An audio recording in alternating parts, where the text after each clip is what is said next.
বাড়ি ভাড়া ৫% বৃদ্ধি করে সরকারের জারি করা প্রজ্ঞাপন প্রত্যাখ্যান করেছেন এমপিওভুক্ত বেসরকারি শিক্ষক কর্মচারীরা। একই সাথে আন্দোলন চালিয়ে যাওয়ার ঘোষণাও দিয়েছেন তারা। রোববার ৮ম দিনের মতো কেন্দ্রীয় শহীদ মিনারে অবস্থান কর্মসূচি পালন করছেন শিক্ষকরা।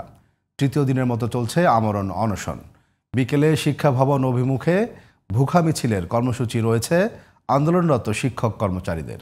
বিস্তারিত জান্নাতুল ফেরদৌসের রিপোর্টে।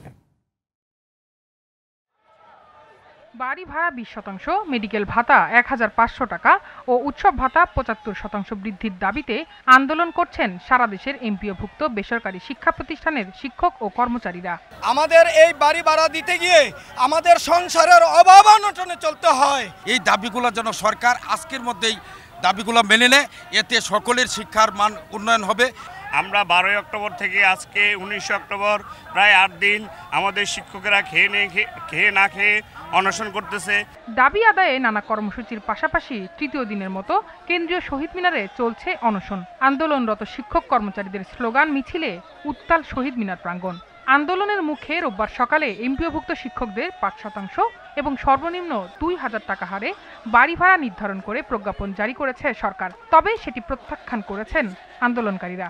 সারা বাংলাদেশের শিক্ষক সমাজ তার এই প্রহসনের 5% বাড়ি ভাড়া এটা ঘৃণা ভরে প্রত্যাখ্যান করেছে। দাবি আদায় না হওয়া পর্যন্ত শিক্ষা প্রতিষ্ঠানে না ফেরার ঘোষণাও দিয়েছেন শিক্ষক কর্মচারীরা।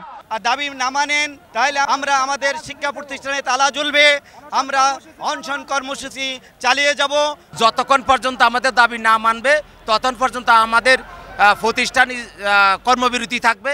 এ সময় শিক্ষা ভবন অভিমুখে ভুখা মিছিলের ঘোষণা দেন আন্দোলনের নেতৃত্ব দেয়া শিক্ষকেরা। তো এটা তো একটা প্রহসনমূলক, এটা তো মানার মতো না। আমাদের চাহিদা পূরণ না থাকলে তো আমাদের ভুকাই থাকতে হবে। আমরা 3 বেলা ঠিক মতো বাচ্চাদের নিয়ে খাবার খেতে পারবো না, এজন্য আমাদের ভুকাই থাকতে হবে। জান্নাতুল ফেরদৌসি, জিটিভি নিউজ, ঢাকা।